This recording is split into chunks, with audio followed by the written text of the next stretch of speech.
We are at the McCullough Peaks in Wyoming. This is a wild horse herd area. So, hello everyone. We are about 30 minutes east of Cody, Wyoming in the McCullough Peaks. And you have a little map here where I circled what the area is and where Cody is, and also where the Buffalo Bill Dam is, which we had another video about. But anyways, again, a warm welcome to everyone. McCullough Peaks is located in northwestern Wyoming and is a designated wild horse herd management area managed by the Bureau of Land Management, also known as BLM. The area covers approximately 110,000 acres and is home to a population of wild horses that have roamed the area for centuries. As you can see, we had a rain, I think it was yesterday or last night, and the roads can get quite slippery. They dried off somewhat, so they're actually not too bad to travel today. It is a beautiful landscape, as you can see watching this video, and I am going to be up front with you. Unfortunately, we did not find or even see any wild horses, which was very unfortunate. But we came across another animal that leads me to the following question. What is the fastest mammal in the Western Hemisphere? What is your pick? I give you a couple minutes to think about it before I provide you with the answers. Here we have somebody running from us, and these are actually pronghorns here. They are just roaming freely, and we came across a few of them. Here we have another one. We are being monitored. Then there's the odd cow that is roaming the area as well. We came across a few of them in our travel to this beautiful area as well. As we move on and enjoy the area, I'm going to let you think a little bit longer about the questions I had about the fastest mammal in the Western Hemisphere, and let you enjoy the landscape as well. So a bit more information. The McCullough Peaks wild horse herd is known for its unique and apparently diverse population, featuring a mix of colors and markings that are not commonly found in other wild horse herds. The herd is believed to have originated from Spanish horses brought to the Americas by early explorers and settlers. The BLM actively manages the wild horse population in this area to ensure that the herd remains healthy and sustainable. This includes periodic roundups and checkups to control the herd size, and also check on the provisions of water, forage to support the horses during times of drought or hardship, as an example during the height of summer when it's extremely warm. Now as we travel on here, it was a very hot day, actually about 38 Celsius, and I do believe that's close to 100 Fahrenheit, so it was an extremely hot day. But anyways, what do you think about this landscape? Is this the Wild West or what? Just absolutely wonderful. You don't see this everywhere. We zoom in a little bit here. Then we also found a couple cactuses. I'm going to take a picture for a bit closer up. Nice yellow flowers. And look at that storm on the horizon. You know, I like blue skies and sun and all that kind of stuff, but sometimes for photography and video, having some rain or some cloudy skies gives nice contrasts as well, and works out actually very nice. Now here is one of the roads we travel, and it shows how steep it is, that actually in two-wheel drive, it was a front-wheel drive vehicle, if I can say it, it started to lose traction just like on snowy roads because the gravel, and it was so steep. So we just enabled the four-wheel drive, and that solved our issues.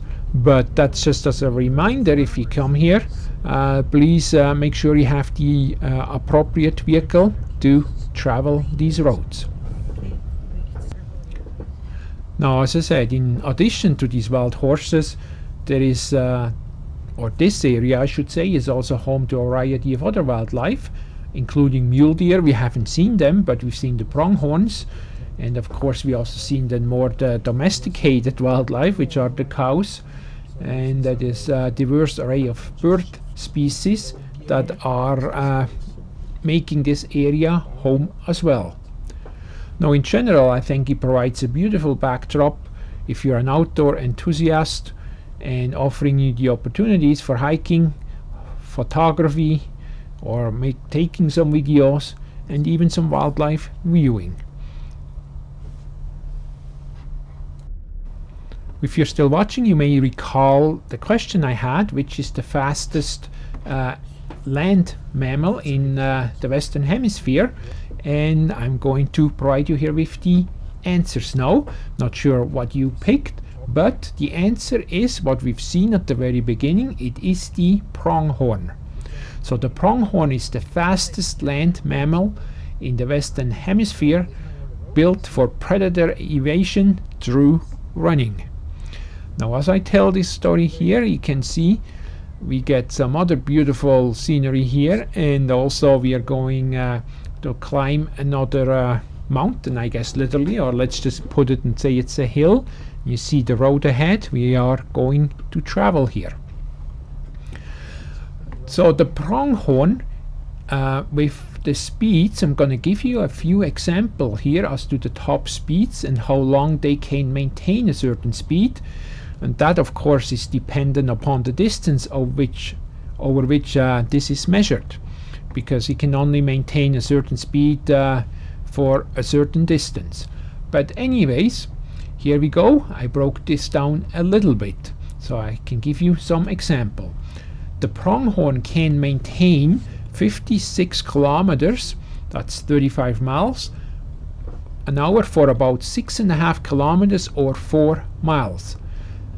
It can run around 68 kilometers or 42 miles per hour for 1.5 kilometers or approximately 1 mile.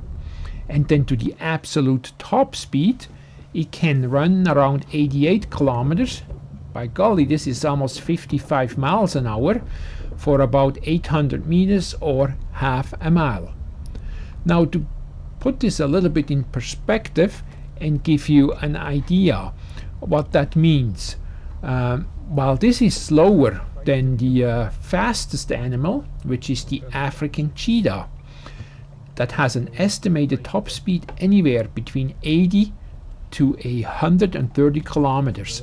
So the range in mile is about 65 to 75 miles. But they can only maintain that speed for about 30 seconds. So the pronghorn, while a bit slower, can sustain top speeds for much longer distances than a cheetah can. Now you wonder why I mentioned cheetahs, because we don't have any cheetahs in this part of the world, but just to give you, I picked the cheetah as the fastest one to give you a little bit of a comparison and to show you how fast a pronghorn can really run, which means they can easily outrun any current predators they have in North America. Now, perhaps you already knew all of this, but if you didn't, you can say I didn't know, but now I do. As we move on, we come across a few more cows here. Again, unfortunately, no horses, and you've seen how we were on the plateaus on the top of these hills or mountains, I guess, whatever the proper classification is. We stopped and looked even far into the distance, but we were just not able to see anything. Now, in the meantime, we made our way down to kind of a middle ridge, so it's not as high as just the one we came off from, so that's kind of in the middle before we go further down the hill or down the mountain to the more of the plains area. Now here we have a sharp descent. It's gravel, 180-degree corner, so you want to make sure you don't miss this one.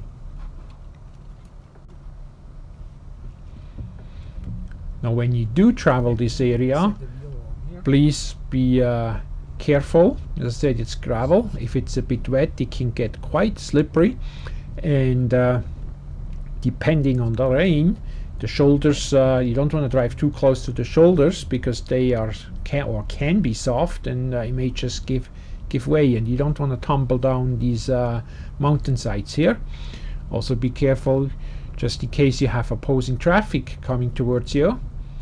So just take your time. This is not a race. You want to enjoy yourself. The McCullough Peaks Wild Horse Herd area, I think, is a unique but also a valuable resource because it provides us with a glimpse into the natural and of course historical significance of the wild horse in the American West. Now, through thoughtful management and responsible visitation, so be respectful of the place if you come here, hopefully this special area will continue to be a haven for wild horses and a source of enjoyment for generations to come.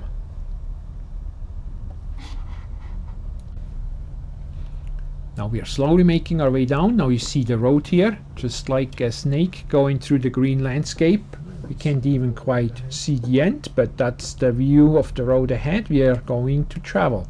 Now going downhill here, it doesn't show really on camera how steep it is, the inclines or declines are. It's kind of like the message you have on your mirrors. Objects may be closer than they appear. Come across the last herd of cows, kind of standing in our way. They almost needed a special invitation, but anyways, eventually we got by them. Now I want to say thank you very much all of you for watching this video. I hope you found this interesting, and I look forward to see you all again next week.